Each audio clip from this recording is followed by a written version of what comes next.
पहलगाम आतंकी हमले की एनआईए तेजी से जांच कर रही है। आज दूसरे दिन भी एनआईए की डीजी कश्मीर में ही मौजूद रहे और जांच की प्रगति की समीक्षा करते रहे।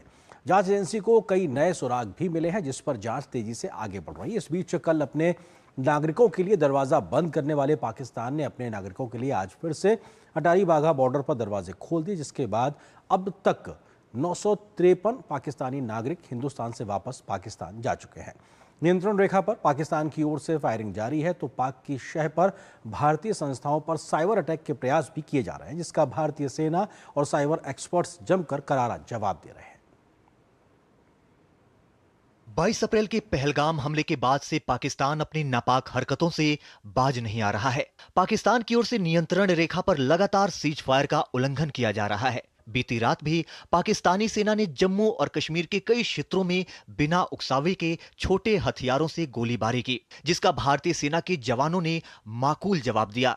इस बीच पाकिस्तान प्रायोजित हैकर समूहों ने भारतीय वेबसाइटों को निशाना बनाने की फिर से नापाक कोशिश की है, लेकिन भारतीय साइबर सुरक्षा एजेंसियों ने इन प्रयासों को समय रहते विफल कर दिया है। ये साइबर हमला पाकिस्तान द्वारा भारत के खिलाफ लंबे समय से जारी आतंकवाद और सूचना युद्ध का हिस्सा है। भारत ने एक बार फिर संयम और तत्परता का परिचय देते हुए इन उकसावेबाजियों का करारा जवाब दिया है। लेकिन पाकिस्तान ने और आतंकवादियों ने जो गुस्ताखी की है, जो नाफरमानी उन्होंने की है, उसको किसी सूरत में माफ नहीं किया जा सकता। पाकिस्तान ने एक बार फिर से स्वीकार किया है कि आतंकवाद को पालने पोसने में वहां की सरकार का दशकों से रोल रहा है। एक इंटरव्यू में पाकिस्तान के पूर्व विदेश मंत्री बिलावल भुट्टो ने माना है कि उनके देश का अतीत आतंकी संगठनों को समर्थन देने का रहा है। जहां तक रक्षा मंत्री ख्वाजा आसिफ के बयान का सवाल है, तो मुझे नहीं लगता कि ये कोई रहस्य है कि पाकिस्तान का एक अतीत है। हमने पश्चिमी शक्तियों के साथ समन्वय और सहयोग से आतंकियों को सहयोग और समर्थन दिया है। बिलावल भुट्टो की इस टिप्पणी से कुछ दिन पहले ही पाकिस्तान के रक्षा मंत्री ख्वाजा आसिफ ने कहा था कि इस्लामाबाद दशकों तक आतंकवाद को मदद देने का गंदा काम करता रहा है। What Bilawal Bhutto is saying, there is no change in Pakistan's policy as far as India is concerned. It continues to follow its establishment, the Pakistan Army and the ISI. Pahalgam आतंकी हमले की जांच कर रही एनआईए को कई नई जानकारियां मिली हैं, जिसके आधार पर एजेंसी जांच को आगे बढ़ा रही है। एनआईए के डीजी शुक्रवार को दूसरे दिन भी लगातार घाटी में रहे और जांच की प्रगति की समीक्षा करते रहे। गुरुवार को एनआईए डीजी पहलगाम ने बैरसन घाटी पहुंचकर करीब 3 घंटे तक घटनास्थल का निरीक्षण किया और जांच की बारीकियों का जायजा लिया था।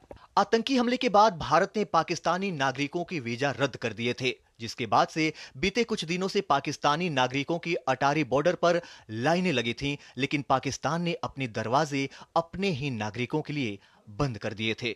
शुक्रवार को एक बार फिर से पाकिस्तान ने अपने दरवाजे खोल दिए, जिसके बाद अटारी वाघा बॉर्डर से लोगों का जाना शुरू हो गया है। अब तक 953 पाकिस्तानी नागरिक भारत से पाकिस्तान जा चुके हैं।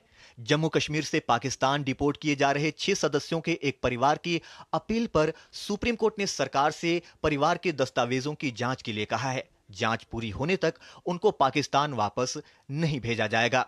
पहलगाम हमले के बाद भी कश्मीर में पर्यटकों का पहुंचना जारी है, तो घाटी अपनी पटरी पर लौट आई है। श्रीनगर के आध्यात्मिक आस्था केंद्र शंकराचार्य मंदिर में भगवान आदि गुरु शंकराचार्य की जयंती के मौके पर देश और दुनिया के अनेक श्रद्धालु, संत महात्मा और पर्यटक पहुंचे और विशेष पूजा अर्चना की गई। आतंकियों ने भले ही पहलगाम हमले को अंजाम देकर भारत पर बड़ा आघात किया है, लेकिन पीएम मोदी और गृह मंत्री अमित शाह ने आतंकियों को नष्ट करने का जो संकल्प लिया है, उस पर देश को पूर्ण भरोसा है। विशाल बैरिस्टो और अश्विनी मिश्र के साथ ब्यूरो रिपोर्ट, डीडी न्यूज।